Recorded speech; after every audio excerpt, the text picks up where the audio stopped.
Hey everybody, how you doing? Good morning, good morning, good morning. Welcome to Jarrett Talks Interviews.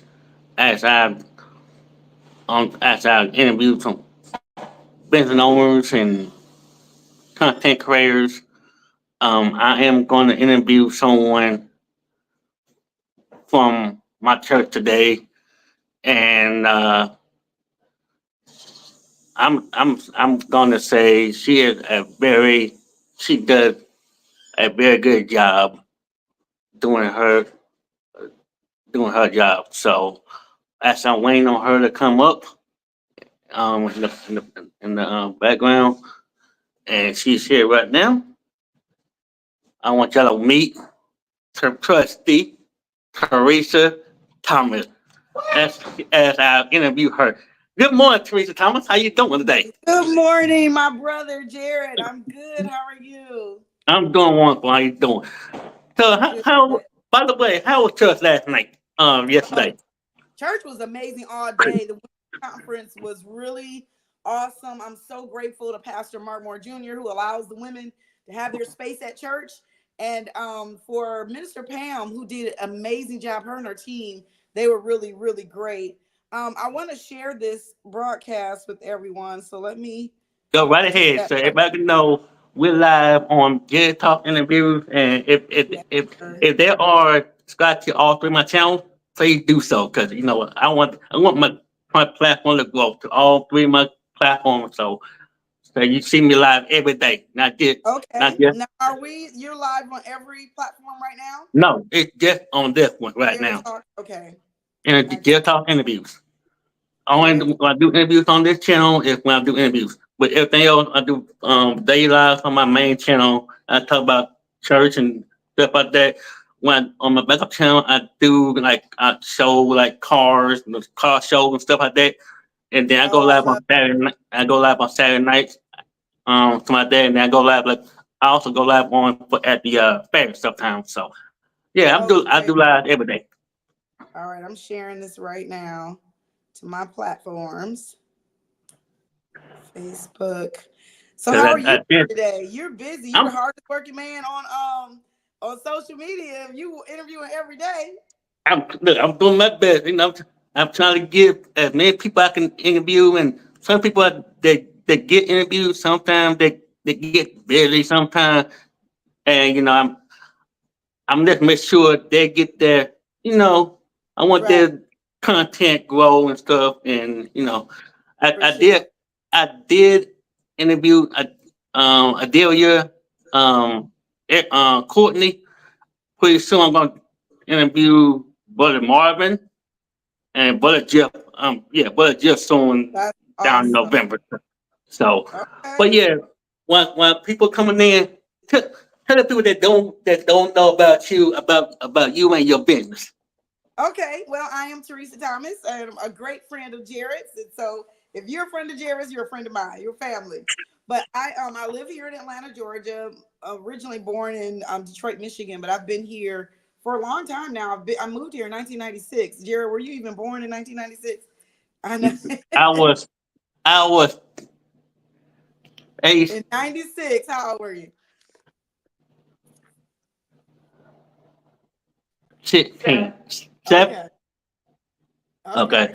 but Well, I here that yeah, long ago. You were a baby when I moved here, a kid, and so I first started working at Delta Airlines. I worked for Home Depot corporate offices.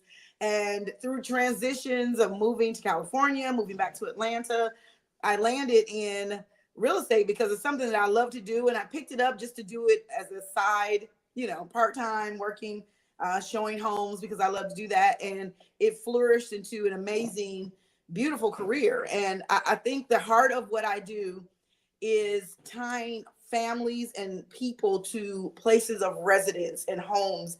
And it's such a piece to be able, if you ever look for a home, it's such a piece to be able to find a place that you can go to your home where you live. And I think I find my most joy in connecting people with places where they can rest and have peace. So it's more than just real estate to me. It's really helping, it's being a solution to a family or to a person looking for a place to reside. were you nervous? when you start doing these kind of jobs? Were you nervous Let me tell at you what's first? so. I wasn't nervous, but I really I wanted to get into flipping houses. And so if you flip a house, when you find it, it's like in despair. So the only reason or way I was ever nervous is I had to look at homes that were literally dilapidated, or they were bad. And I will never forget, and I normally show houses. I have on my HR corporate attire, my real estate, nice dress, skirt, top, heels. And I went to go see a home that was going to be flipped. And I was meeting an investor there, but I went early to do a preliminary walkthrough. I should have known better. When I got to the porch, it was a dead bird on the porch. And so I'm scared of, bugs and creepy crawly, anything, but a dead bird was just over.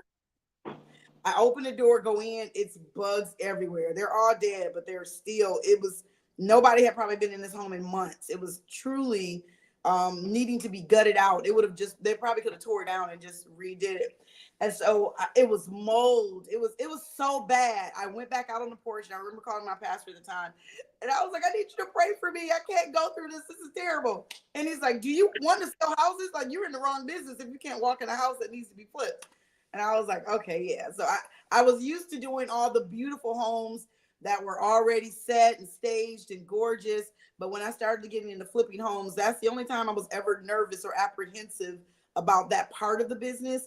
But I got over it real quick. He was like, go to the dollar store, buy some gloves, buy some hand sanitizer, get them shoe booties you can put over your shoes, and put yourself in a mask, and get in there and show that practice.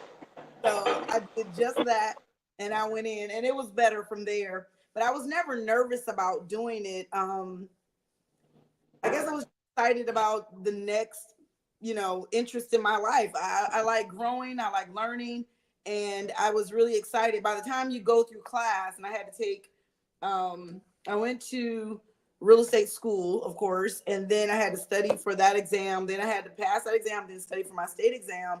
And I'm currently in school now studying for my Michigan license because I want to be able to sell property. And I do both commercial and residential, but I want to be able to do that both in Georgia and in Michigan.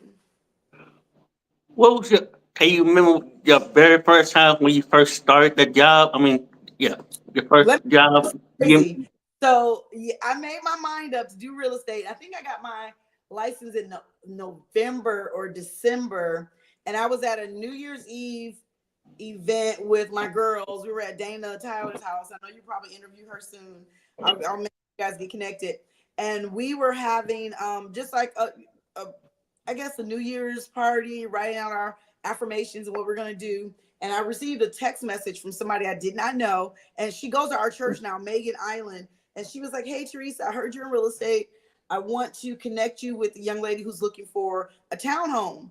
I didn't seek out this person. I didn't advertise that I was doing real estate yet. I hadn't done anything, but I told friends, I'm just getting my real estate license. So this fell in my lap. I was like, I'm rich. This is it. I got my first client without even trying. It's so crazy. And let me tell you, that was my first client. And we started looking in January for her place. She didn't close until July. And so by that time, I had probably closed 4 or 5 deals by the time she closed. And she was my first client. But it was just an experience of being so excited to have clients find me. And the blessing has been, I never really advertised because God just connects me with the people that need me. And every time I go live, probably being here on your show, I'll get someone that'll reach out and be like, hey, I need you to help me. And I'll sell houses, commercial property. I'll help you find a parking space if you want it. But I really thank God that he's made my way easy. He's really made my way easy. So it makes me it affirms that this is what I'm supposed to be doing. And it just comes to me easy. And so I appreciate God for that. And I'm not nervous at all making the money that I make. You love doing your job. I love it. I really, truly do. So like even this morning, I have clients that I'm showing properties to today. I was up at 8 a.m. researching properties. It's time consuming to find homes because I probably looked at over 200 properties today online, looking at 30 pictures a piece. If you do 200 times 30, what is that, 6,000? It's, no, let me do, I want to be right. Hold on. I'm going to tell you how many pictures I looked at this morning. I probably looked at 200 properties, and they have each 30, 6,000. I looked at 6,000 pictures today of properties, houses, and the backyards, the sinks, the carpet, everything, just searching. And I probably pull it from 6,000 pictures. Let me just say 200 homes. I probably pulled a list of 8 to 10 that I'm going to actually show or send to my client, and they pull out 3 or 4 if they want to see out of that, and then we'll go see those later this afternoon. But it's a lot of work, but it's very rewarding, very rewarding. If you were not doing houses, what would you be doing? If I wasn't doing houses, what would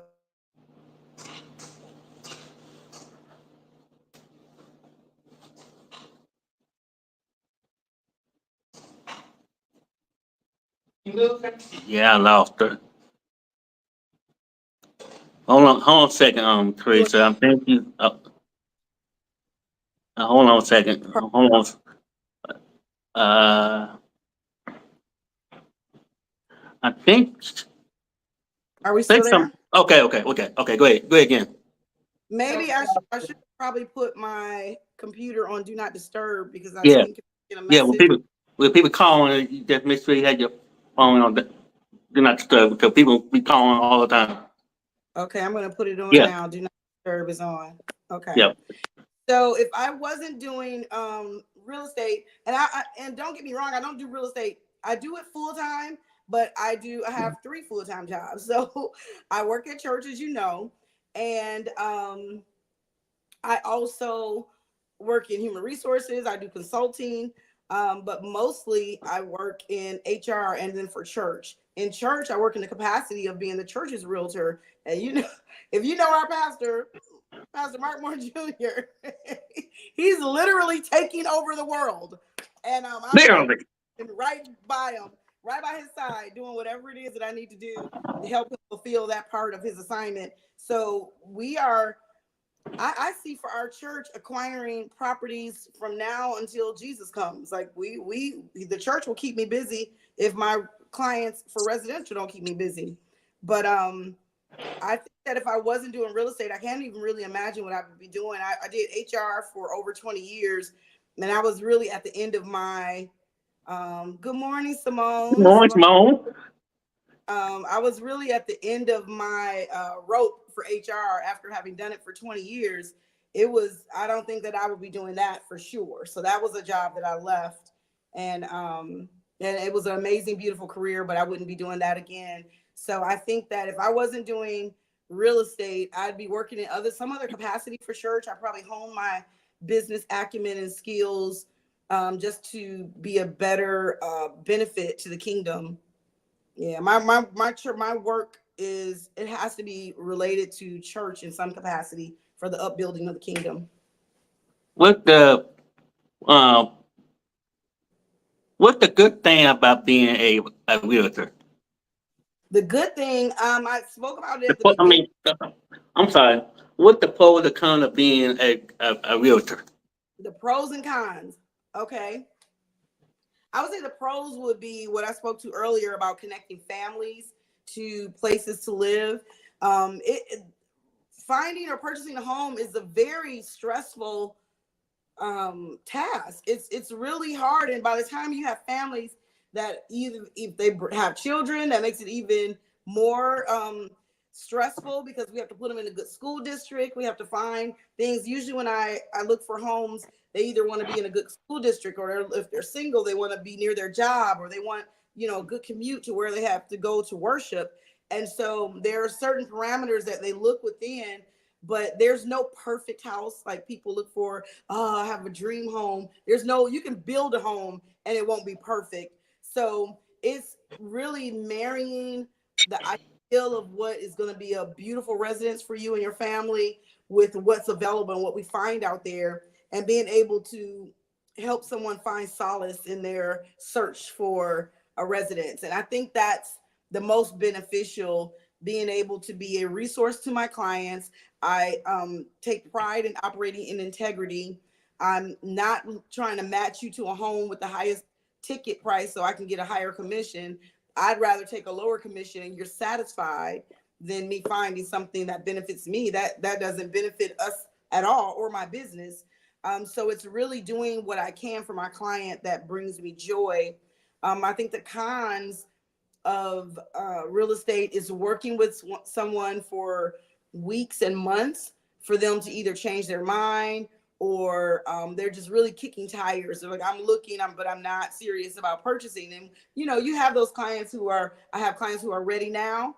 They're on one part of my board. I have another level of clients who are ready in 3 to 6 months, and then some I want to move next year. When my kids get out of school next year, I'm looking for a place. And so I look at it from the half glass, the glass being half full, but it is a con to work with somebody for months and then they not, they never solidify anything or lock in. Realtors have an opportunity to charge an upfront retaining fee. And I only really work with people that I know or a referral. So I never really charge it. And it can be upward of $1,000 or $2,000 just to retain me for my time, to look through 6,000 photos of properties, to solidify a list, to give you of 7 that you may consider. And that's the only way some realtors get paid for their time, of driving their clients around, looking at countless houses. And then if they don't go with you, or even if they meet a family member or they sign with somebody else, and after you've done 2 and 3 months of work, it doesn't come to fruition, then it's usually just lost, especially for me, because I don't charge a retaining fee. I never really do that unless it's somebody I have no idea who this person is. They found me on the internet and I don't know whether or not they're serious about their search.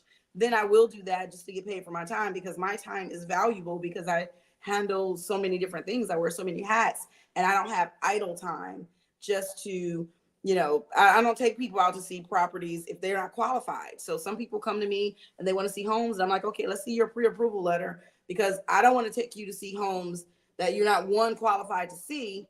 And then 2, we're out shopping for homes and then you can't get financed for it. So that's just a waste of both of our times. And, that's the con of working in real estate. And then wasting time and wasting money and when you're trying to find trying to find a good house and everything. Exactly. I know it takes time to find I won't say perfect, but a person a house Yeah. like you said, it's close for them to be home, like Right. home. But with the do you stay in Georgia, or do you like travel from cross country, or just up Well, all of Georgia. So I've shown houses as far south as Valdosta. Like, I'll drive 2 hours to show property. I've driven as far north. I've probably been about an hour north. It was north of Rome, Georgia, where I show property as well. And so, in those instances, I'm making sure, now you're buying this property. Now we're going to go look, but I'll sell anywhere in Georgia because I'm licensed to do so. And then when I pass my state exam in Michigan, I'll be able to sell property there. And the blessing is, I always wanted my license in Michigan because I'm from there. My sister is in real estate. I have a few nieces who do real estate. And so they're like, oh, we could do it together, but I just didn't have my license. After Pastor decided he wanted to venture out to Detroit, I was like, okay, I need my license in Michigan even more now, more than ever, just because I want to be able to be a service to my church everywhere we go. So wherever Pastor Moore decides he wants to move, that's going to be another state that I get my license in. So I'll go as our church grows, that my real estate career will grow as well. That's good. When we found the church in Atlanta, what you thought of it when you actually found our actual The home Atlanta in Regional. yeah. Well, working with Pastor Moore, everything is miraculous, quite actually, and God favors us. So it's usually an unprecedented situation. And so with that, Pastor always prays, Lord, allow us to find a place where the person that's there, they go to something better, or they're no longer, interested in having it. We never want anyone to lose a place. And then that's how we get it, because we just don't want to prosper from someone else's misery. And so it was a blessing, because we have a mutual friend who contacted pastor and said, hey, you know what? A person that's close to me, like a family member, is looking to, make a different move than what they're currently doing in that space. And so we were like, oh, okay, well, we're interested. And we have been looking everywhere. And I literally have been looking for theaters, for flex space, like buildings that are kind of like the one in Marietta, where it's office and warehouse, where we can convert it. We looked at churches and traditional churches, and we really just couldn't find anything that we wanted. So when we had an opportunity to go see this church, we received the address, and pastor, he'll go walk it, drive around, walk the parking lot. He has to get that feeling like this could be it. And so he contacted me. He was like, Theresa, I don't know. You got to meet me over here on Springdale Road. This might be it. And so I get there, and it's huge, and there's a building behind it and a parking lot with stripes. And then I'm looking, and I was like, I wonder how many people it seats. And it seats close to 400 people. And it started doing the check mark of everything that Pastor asked for in our January, I believe, when we had our vision meeting at the top of the year, that we were looking for a place that had, paved parking with enough, that could accommodate our members, that had, seats for 400 excited worshipers, classrooms, and office space. And it had all of that, fellowship hall, kitchen. I was like, this is our home. And it was just a connection that you feel like pastor feels something when he gets somewhere, but I can see in my clients, this is the home for them, or that their heart is there. And that's what I felt when I saw Springdale Road. And this was before we even walked inside. Then after going in, and when I know when my clients start placing furniture in homes, like they can, sometimes clients will walk in a place and they're like, it's okay. Yeah, it's nice. Well, no, I don't want it. Or they'll go in and they're just quiet. And then I know they're contemplating. But when a client goes in and they're like, okay, I can fit my sectional here. Okay, my king size bed can fit in this room. Or they start placing things, and I'm like, okay, they can see themselves there. When we got to Springdale Road, pastor was like, okay, I would flip the sanctuary and make it go long. And I'm like, flip the sanctuary. It was just amazing to see his mind at work. And when I saw that he saw us in that space, then I knew, okay, it's time to get to work. We need to start pulling together, a concerted effort of what we need to present to this client so we could, be in contingency for that particular property. So it was watching pastor's wheels turn in his head. I knew this was a place we need to start getting serious about. Cause that's how when we went live on Facebook, and Yeah. we went walking around in the sanctuary, and he had a fit. I mean, he had a mind with everything goes. I'm like, Right. this man know what he talking about, because he know what he want us to be safe in that church. And ever since we joined, ever since we made that church home, it's like It's God's blessings. and That's how people. God's hand is on it when he gives his stamp of approval. And then, the scripture, the blessings of the Lord maketh rich and addeth no sorrow. That is so true. And it resonates with everything he puts his hands to do, because it's always a beautiful benefit, not just to him as our leader, but for the saints and the communities that we touch and we serve.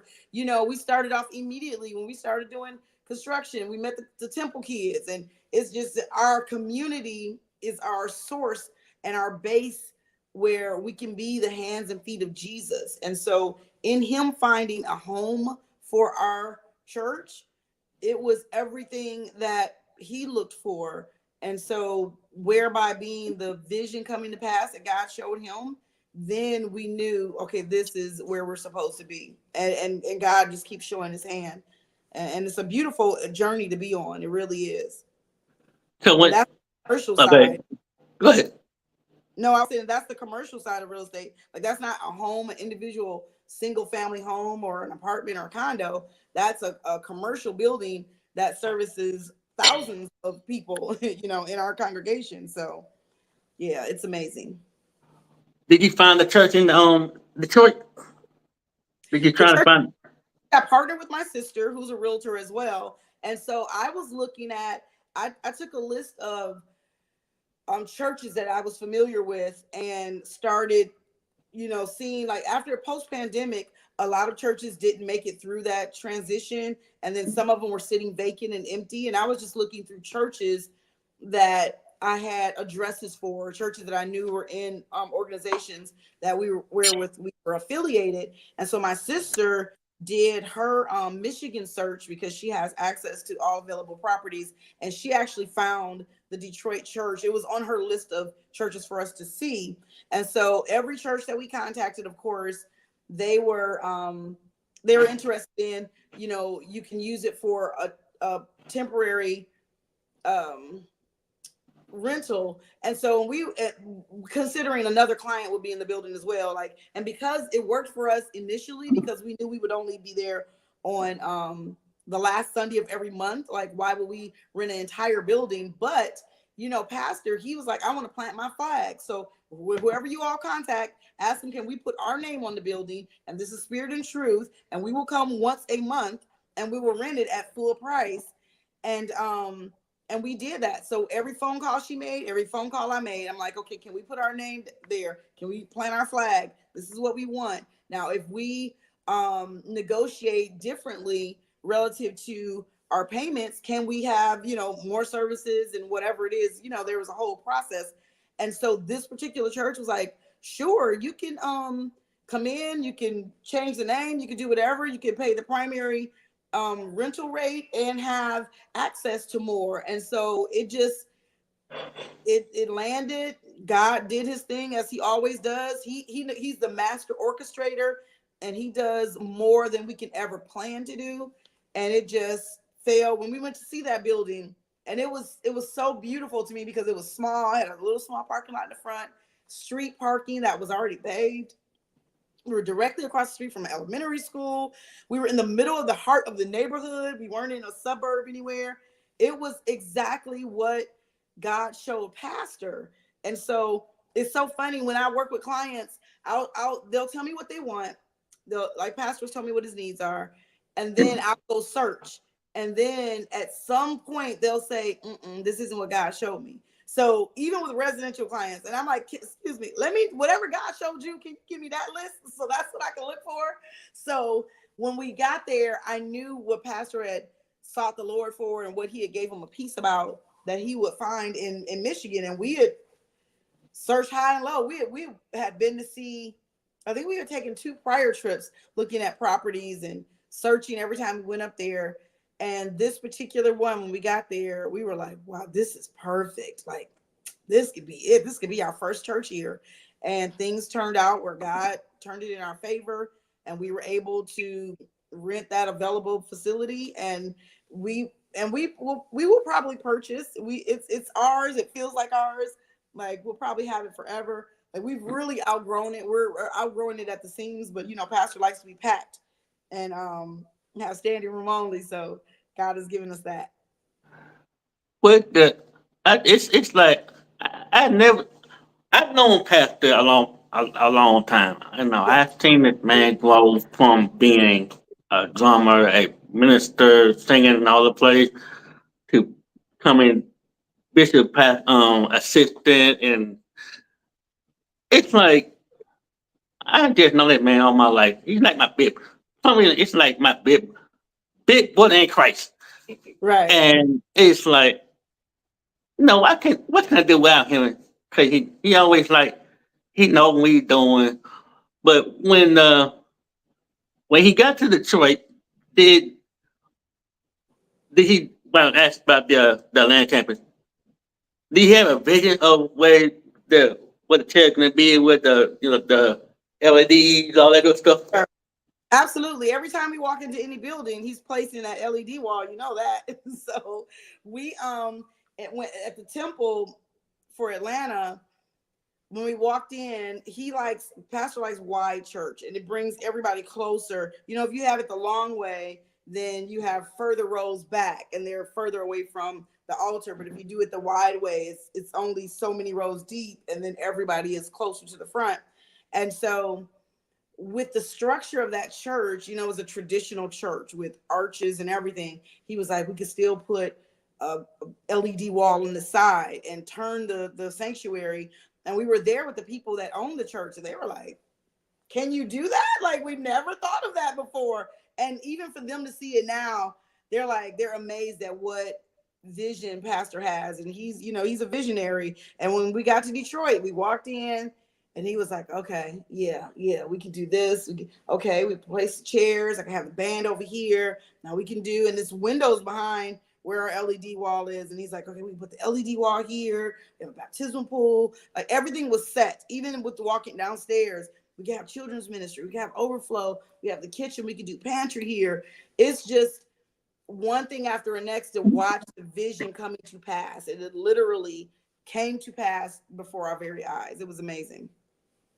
We grew from 400 to 2,000. We grew from 40, Jarrett. We had 40 members. We grew from 40 to over 2,400. I don't even know what our number is lately. I'll have to pull that. But we grew over 2,000 members in less than 18 months. It was miraculous. It was miraculous. Nothing but God. It's amazing. It's like I've never seen a packed house each and every Sunday. Listening parking is horrible because you can't find a parking spot. Yeah. Those of you watching never been, just come. We'll find your parking space. Parking, it's because everybody's interested. There's a hunger there where people want to come. I don't even know if you're familiar, but a lot of people said, oh, post-pandemic, nobody's going to go to church again. Nobody, now that we can watch it at home, I know people that never want to go back to work because they're like, I know I can work from home. I'm never doing this again in an office. But there is a remnant. And when I say remnant, I mean millions of people who are hungry for community, hungry for church. They're hungry for their spiritual home. And essentially, that's what Pastor has provided in the visions that God has given him for a people for such a time as this. In this particular part of our lives, this dispensation of time, God is moving, and Pastor is walking in that vein of finding and solidifying worship homes for people. And I love being a conduit in that process to help get us there.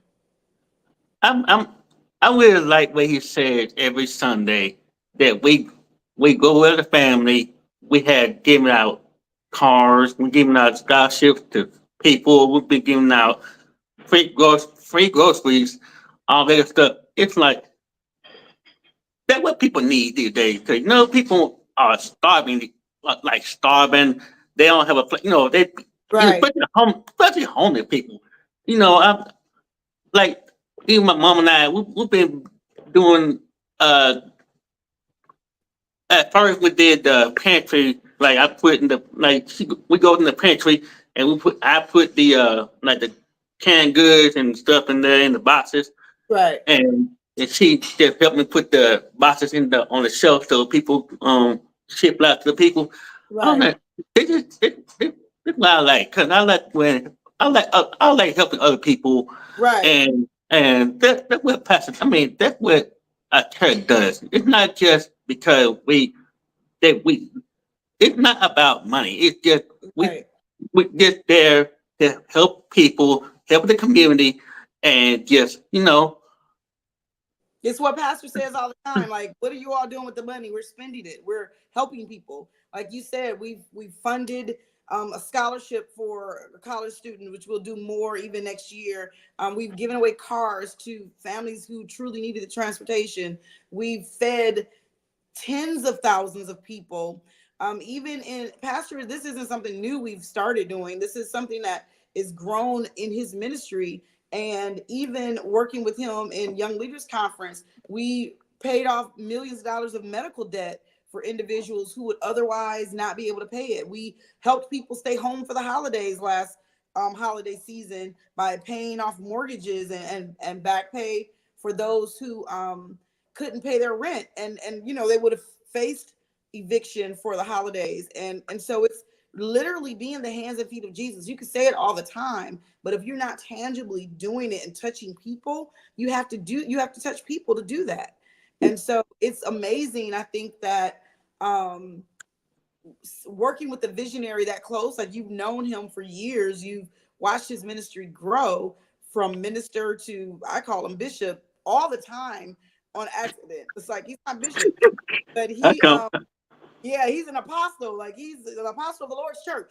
But he really has a vision, and that's what I humble and surrender myself to his vision, to his the anointing, the direction that our church is going. And I love being a part. I love being part of your family, being connected to you. I've known you for years just as a result of ministry, and I love being in your church family. Well, look, appreciate it, and I want to also want to thank you for being, being there for me for my, when I'm not able to, I'm not going to say express myself, but you know how I feel when I'm trying to say Yes, when sir. you sing my song every time. I'm Uh-huh. like, you thumbs up. I'm like, go ahead and sing my song, and I was like, okay. All the time. Jared, you would tell, let me tell our viewers, Jared would email me or text me and say, Theresa, this is my testimony. And I used to lead testimony service all the time in church. And so he'd give me the song to sing.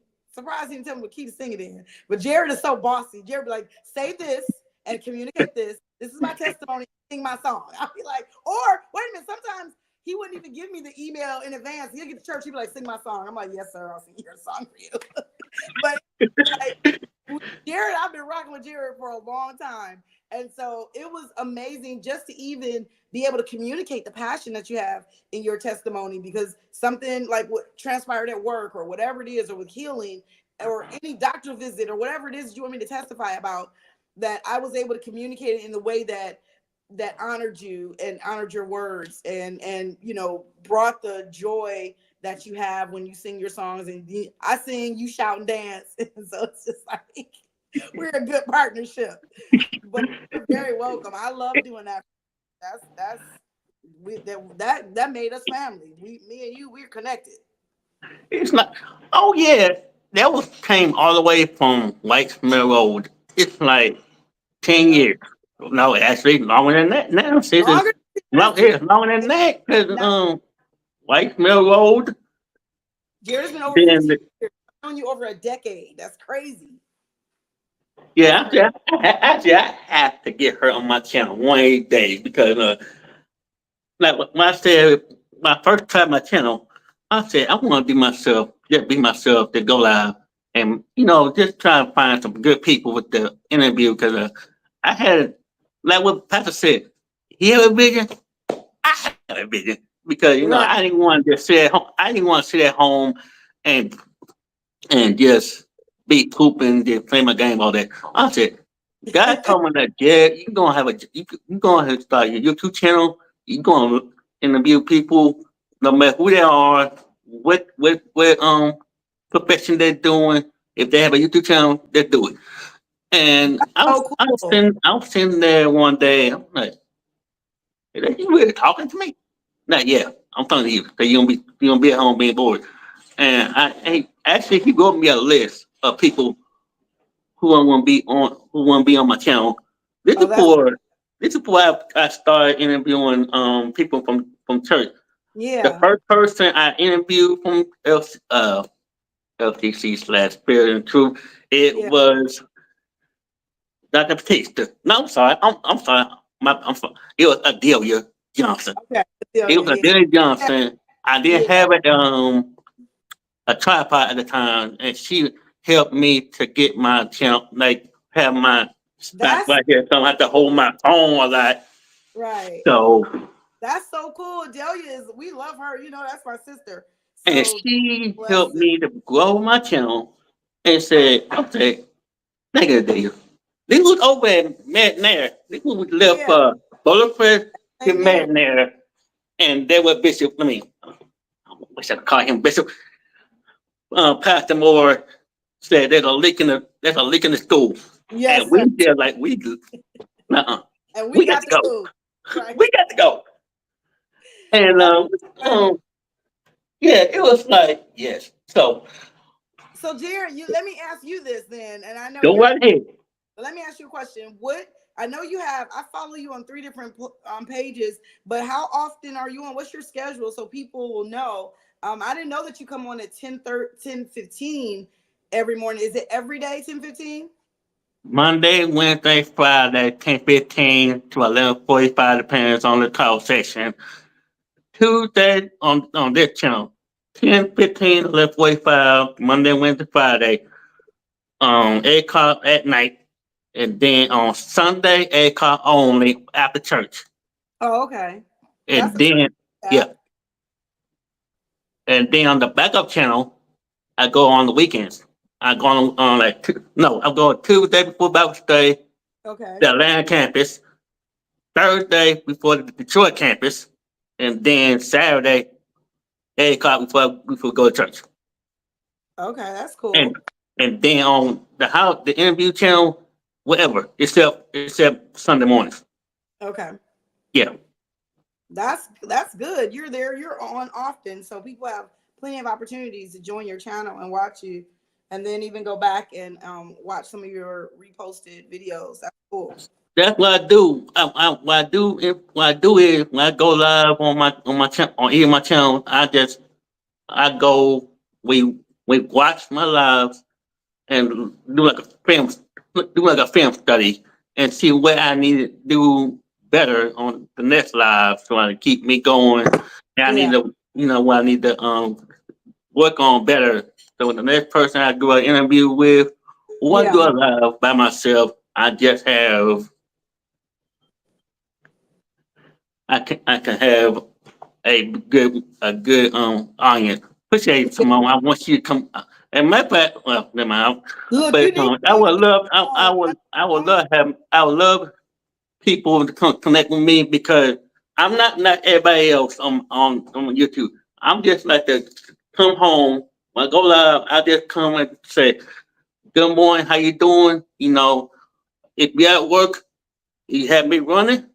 Right. Then make sure you hit the like, share, and keep going. 'Cause I don't want, first of all, I don't want your boss get mad at me for the hey, Right. You got who you talking to?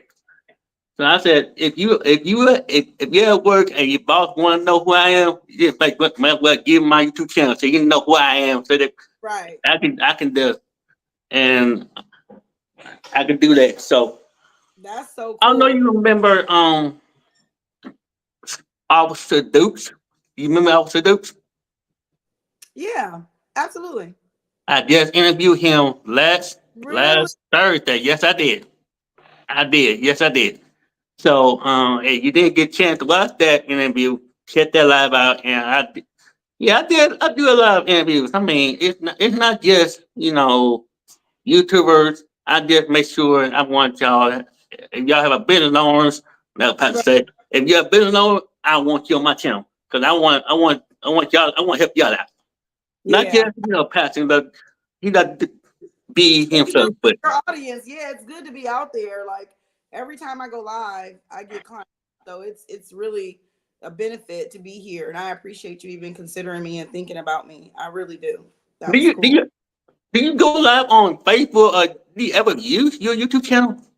I need to start using my YouTube channel. What I do is I'll go live on Facebook, and so I record my content, and then I always say I'm going to upload it later to YouTube, and I never upload it later to YouTube. So Okay. I'm worried 'cause I'm trying to find your channel and I'm gonna put it on my yeah, community tab so I will know what you do go live. I said if you're a small content creator and you want to start your channel, you could just go ahead and do it. You don't have to wait till next year. I started mine the week after my 40th birthday, wow, that's cool. and I've been here 2 years. That's so And good. I, You have so and many followers. You got way more followers than I do, but I need to really get out there. that's what I'm here for. If you need some help, come get me. I'll help you out. Jared, I'll give you some that. people. I'll give you some people. I I do need have help. another one. Go ahead. No, I said I need the help for real. Like I have the channel, but the consistency, like you're super consistent. And that's one thing. Kev on stage has a class on being a YouTuber and I've taken his class. And the first thing he says all the time is consistency. You have to be out in front of your audience on a regular basis. They have to get to know that you're going to be there. If you're inconsistent, they'll only think about you maybe when you pop up in their feed.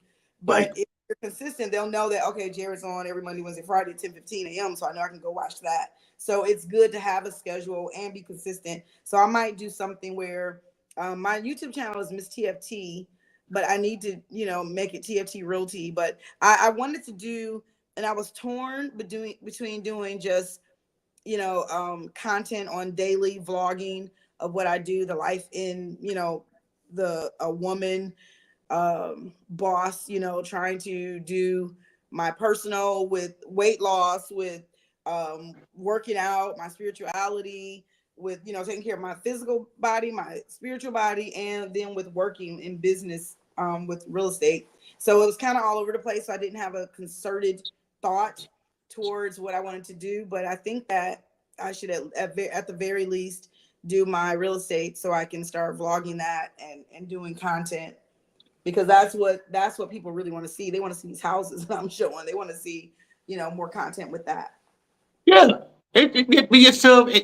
Like I said, just manage your time. Yeah. Wherever you're free, just go live and make and Yeah. what you do on Facebook. Just carry over the live you done on Facebook. Put it on your YouTube channel, and you put in the description whatever date and time that happened, and you will have a video for days. Yeah. So how are you if you want to do this you want to do it, how you if you say you want to do like how this one channel, this what I Yeah. do. I put help on one channel, you put help on the other channel, and do whatever you want to do. So I if only you have thought I three, could have one channel, so you have three channels. So I guess I could do a health channel and a real yeah. estate So and a spirit. cause I don't like I tell people, you don't have to put everything on one channel. You Right. spread them out. So you have a channel for houses, you have a Right. channel for health, and then a channel for you want to show how Spiritual to stuff. preach. You want to Right. show how to preach. Yeah. That will help too. So I tell people all the time, just go live on and just do what you love to do, and just make a schedule where if you're free, just do it. So whatever time you want to do a video or short or whatever, just do it. And also, I want to ask you this: Do you when you in Delta, Yes. what was the job? What was the job you were doing? Were you behind the counter or were you on the plane? At the Yeah, at Delta Airlines, I literally started as a temporary agent working on the ticket counter. I used to work ticket counter and in the Sky Club. I did that for 6 months. I started in 1996 doing that. And the way I started at Delta, I moved to Atlanta and I was flying home every weekend and it was really costly. So somebody said, you need to work for the airlines so you can fly for free. And I was like, ding, ding, ding, ding, ding, let's do it. And so I applied for a temporary position. After 6 months, there was a temporary position open in the corporate office for a project manager. And the young lady that was there went on maternity leave. And so I filled in her position for 3 months. And it turned out that she never came back. So she fell in love with motherhood, never came back to corporate America. And they offered me her job full time because I had done a swimmingly well job doing it. And so I started with project management and airport customer service. And then I went on to work in HR in the equal opportunity office. And I started processing terminations of employment, where we go through a process just to ensure that all things were fair and equal with our terminations, that we did our considerations and we weren't terminating people, in against what policies were.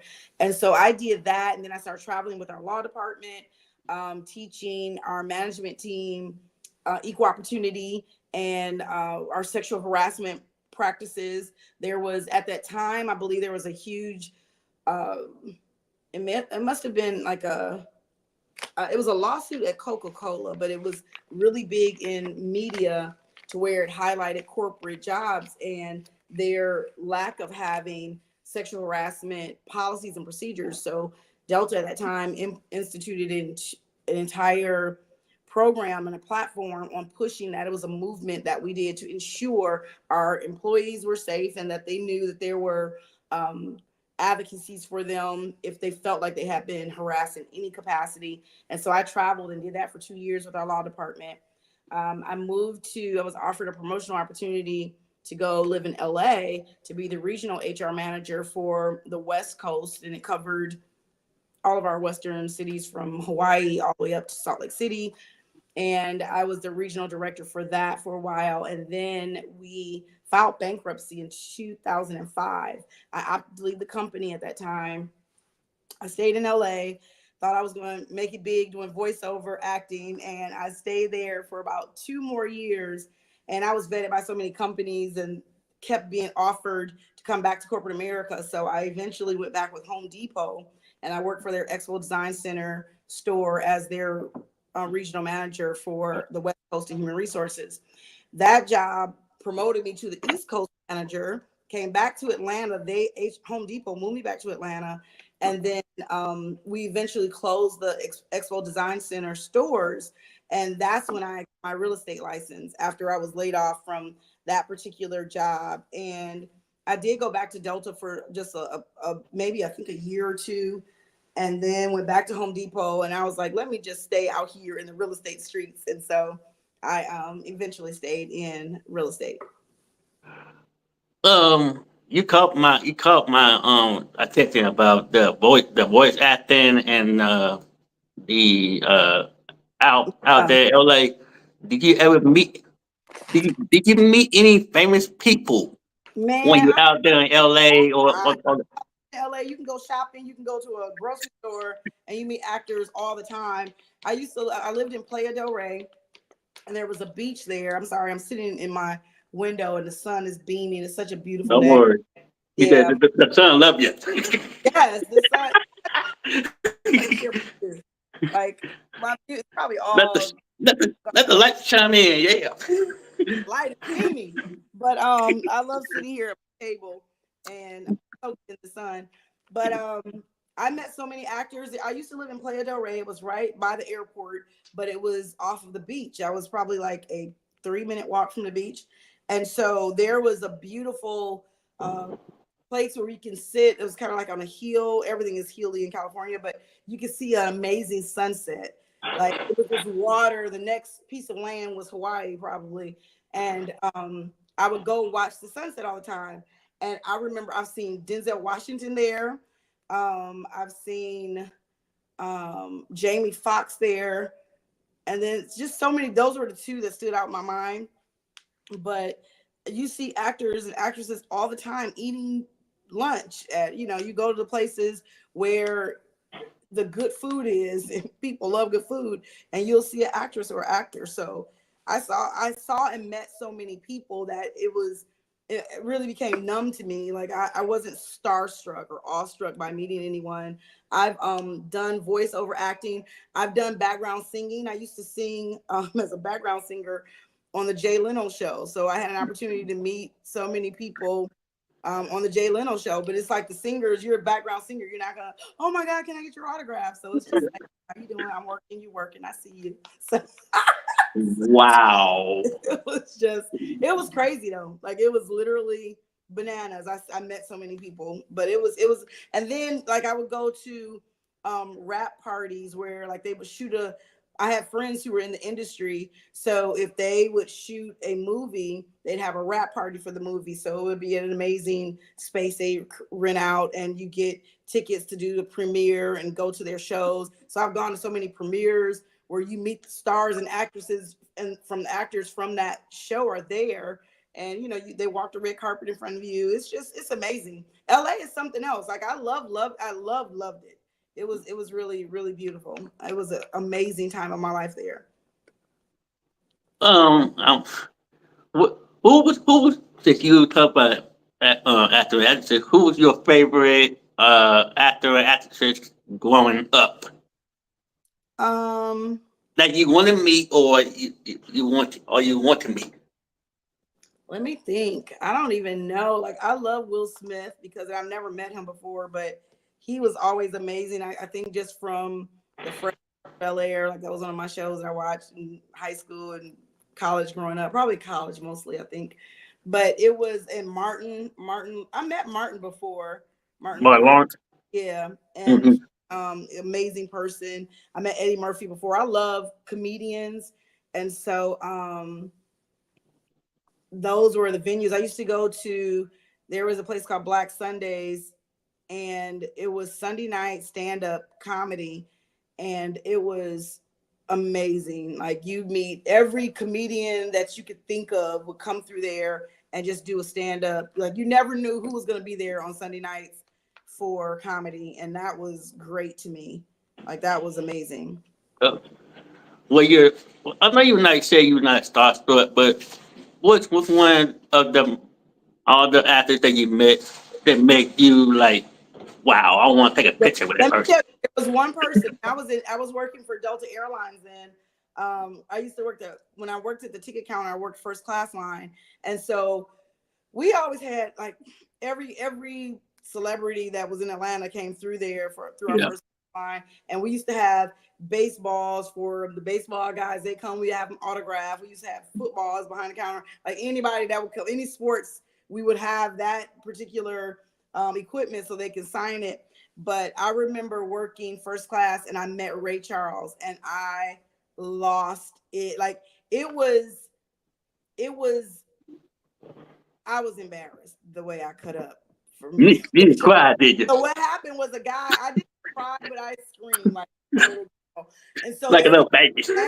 his travel companion came to the first class line, had his tickets, and so it said Ray Charles. And normally the person has to be there to show their ID, and they have, did you pack your bags? So then your bags been out of your possession anytime. So, and I was like, so where's this other person that was traveling? And he pointed to where we used to have phone booths. Like, we used to have these seated booths, like banks of phones in the middle of the ticket area, and in baggage claim all over the airport. And so Ray Charles was sitting in probably 20 feet from me in a phone booth, just sitting there. And I was like, is that? So when the guy pointed to him, he was like, oh, I'm traveling with him, and he's impaired, so he's sitting there. And I was like, wait a minute, is that Ray Charles? And he was like, yeah, that's Ray Charles. I finished doing their ticketing. I ran over to him and I screamed. I was like, oh my God, I said, can you just please say Georgia one time? And he was like, Georgia. And I was like, oh my God, it's Ray Charles. I jumped in his lap, which I probably should have been arrested. I jumped in his lap. I'm like, oh, please take our picture. And it was like the click, take a picture. It wasn't with a cell phone. It wasn't a selfie. I screamed. I had brought a camera. I was like, can you please take my picture of Ray Charles? And I know he was like, who is this woman? Scream and sitting on my lap. It was pretty embarrassing. I probably should have been terminated. Yeah. Wow. But yeah, so I lost it over Charles. And then there isn't anybody. Like, I met Don King, which you probably, I don't know if you know him. He was a I know that thing. promoter. And he was very pleasant. And then I met stars that were really not nice. Like, I met some people that were, I'm not going to put them on blast. But I met a couple of actresses and some gospel entertainers who were less than favorable. And they had a bad rap. Like, they come and people would be at the ticket counter and they'd be like, oh, here comes so-and-so. And it's going to be a bad day because they're going to cut it. And they all wanted first class treatment, paying economy comfort prices. Like, no, you don't get that. So I've seen people, and then it helps me remember that they're just human. Like, they're not on a pedestal because they're an amazing actress or actor or singer or whatever. They're a regular person, and they can have bad days, and they bring that bad day and that bad attitude to the airport. But it was just, it doesn't define people. I just try to have my best moments in public and my worst moments in private. That's all it made me realize and try to practice in my life. Simone, the background you're seeing is made by Corey, the sound person. He made the thumbnail and the background for me. So I want to make my background pop. So shout out to Corey who made my thumbnail a week ago. So that's cool. That looks great.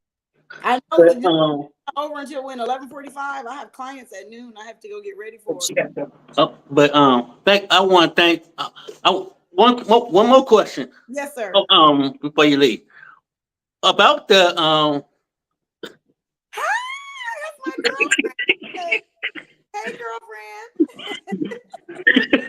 But the people that you say was not too nice. Who were they? Did they know you were coming to the ticket counter? No, she don't. That's okay about them being too Yeah, nice. I'm She not has to gonna go. say She does the job. I want to put them on blast. Right. But Theresa, as you are leaving, and we know you have to go to work, and Jarrett will talk to you all day. Tell us, how did Spirit and Truth Church begin? What was your role, and where is it now? And what do you do at the church? Okay. So Spirit and Truth literally began as an online ministry during the pandemic. We knew in 2020 we weren't going to be able to gather for the Young Leaders Conference. And so our Young Leaders Conference, we had church. And so that July, when we would normally have been preparing for our Young Leaders Conference 2020, Pastor had an amazing idea. He was like, let's gather at the GICC and we're going to have service. We're going to record it and then just air it. And instead of those 3 nights of service that we would have had during the conference that was slated for that next month in August, we were going to just record some services and air them on Sundays. So we started Spirit and Truth Ministries as an online. This is the church that we missed having church as usual because of the pandemic. We had been shut down since February or March. And March. Pastor, all of his preaching engagements were canceled, or he had to do them over Zoom or whatever it was. But if you let him tell the story, he was so tired of seeing the Zoom church or church in somebody's kitchen. He was like, we're going to go into church, have singers. I'm going to preach like it's 5,000 people in the room, and we're going to air that instead of watching somebody's pastor preach from his library in his office at his house. And so it was the first time we aired. Now, normally at our last YLC, we had 5,000 in-person people, and we were targeted for 10,000 at the 2020 conference that we didn't get a chance to have. And so we were like, if we can get 5,000 people to watch, we're going to be okay. We had over 50,000 viewers tune in to Spirit and Truth online. And we used to say Spirit and Truth Ministries, a subsidiary of Young Leaders Conference, or it was born out of the Young Leaders Conference. And so we took our worship experience from young leaders, it was all teaching during the day and worship at night. We took the worship experiences, put them online. It became Spirit and Truth. After we recorded once at the GICC, we found a place. Pastor preached out of town for somebody, and they had an LED wall, they had a screen, everything was COVID safe, where you can be, 6 feet apart from everyone, and you can go in and have church. And so we used to drive to South Carolina once a month and record a whole month's content of Sundays and Bible studies. And then with the cost that we were incurring, sending for our entire team from around the country all into that one place, it was very costly for us. And so I told Pastor, I said, I can find us a space in Atlanta where we can record. Like, I can find us. We're driving to South Carolina, flying people in to come use the studio. I can find us one. So we started a hunt in probably October, November. We were in 30 days at the M3 Center. And we started having church as Spirit and Truth Ministries. So then slowly but surely, the world started opening back up again. And as you know, our church at the time, Faith Covenant, we started doing online recording where we weren't fully back in person yet, but we would come in to record. And so as the world started opening up, the amazing opportunity opened for Bishop and First Lady to transition to Chicago. They were promoted to this amazing church in Chicago. And then Pastor was the interim pastor of the church then. And so at the end of his interim time, he had an opportunity to either continue on or do, what we had been doing before. And so at the end of that period of season of interim, he decided, you know what, we're going to make Spirit and Truth an actual church. And we had people who would come. We recorded live on Sunday nights, but once a month. But we record, I don't know if you remember our Espíritu y Verdad. It was our Spanish ministry. And we recorded all the time. And people would come to the studio and say, if this was ever a church, I would join. And we used to call Pastor Moore pastor back then. And he was like, I'm not a pastor. I'm Mark. Like, everything is cool. We're just recording, having a good time and having church. And the Lord would come in and move so mightily. And we knew that it was so much more than just what we were doing in that recording studio. And so after Pastor made the decision and launched out and followed God's vision and direction for him to turn Spirit and Truth Ministries to Spirit and Truth Church, it was on and cracking. It was no looking back. Like, there were people who day one, I don't know if you remember day one when we started Spirit and Truth Church, we had over 100 people join. Like, it was Nearly 100 people. right, amazing to watch God's handiwork in the life of our pastor. And so Spirit and Truth Ministries, which was just an online ministry, became Spirit and Truth Church. And we continue with the tens of thousands of people who tune in every week and watch us, that join, the people that have come to church and join. And now, we're in Detroit now. So we're one church, 4 campuses. We have South for McDonough, for those at 245 Atlanta Street. If you're in McDonough, we have amazing church there. If you're in Atlanta, we're at 2240 Springdale Road, Atlanta, Georgia, 30315. You can definitely come to church there. We have service every Sunday. And then in our Marietta location, we're at 2150 New Market Parkway, Suite 108. We have church 4 times a day, 5 times a day on Sundays. We have 8 a.m. and 10 a.m. on the south side of McDonough. We have 10 a.m. and 12 noon at the Atlanta campus, and 4 o'clock p.m. we're in Marietta. And then every Tuesday night, we're in Atlanta for Bible study, for Truth on a Tuesday. Every Thursday night, we're live in Detroit for Truth on a Thursday and our Bible study, our midweek Bible study. And then the last Sunday night of every month at 7 p.m., we're live in Detroit, rocking it out with Sunday Night Revival. And it has been nothing short of an amazing journey to watch God's work, his handiwork in the life of our pastor and in our church. And I'm just excited about where we're going, what God has planned for us, what we're going to do. I was really being facetious one Sunday in the pulpit when I said pastors 12 churches, but we're going to have so many more churches than 12, but 12 is a number of churches that we will hit, and we will realize sooner than later is going to turn in our favor. And we're going to have 12 churches. I believe that. And I'll be the realtor for all of them. Thank you. Plus, Pastor has a realtor for all you all that reach out to him all the time. He has a realtor. Thanks. Yes. Okay. Thank you. Wherever he goes, I will be a realtor in that state. So there it is. Hey, I appreciate for you coming. And I want your prayers out as we leave this live. Go ahead and pray for me. Thank you. Lord, we thank you for the opportunity just to come before you one more time in prayer. I thank you for my brother Jarrett, who's doing an amazing work. Thank you for the lives that he touches, for the conversations that he has that sparks more conversation about you. We thank you now. We want you to bless every channel that he has, allow it to increase, allow people to follow, not just follow him, but follow you through him. And we'll thank you for that. We thank you for the conversations that will promote the church and spiritual life, and even the connectivity to those who may not ever otherwise walk into one of our churches, but they'll come to know you through Jarrett and through his talks. We ask you right now to bless his family, bless his home, keep it safe in the name of Jesus. We thank you now for the things that you're going to do. We know that all things work together for the good, and so we're grateful for this opportunity. We ask you to bless all of his guests, his upcoming guests. Let them leave refreshed as I have left today. And in this, all things we pray in Jesus' name. Amen, amen, and amen. Thank you. Thank you. And drop down real quick. So I will go ahead and finish it out. Yes, sir. And I will take you down. All right. Well, there was Theresa. There was Trustee Theresa Thomas. But as my special guest, I was honored to have her on my channel.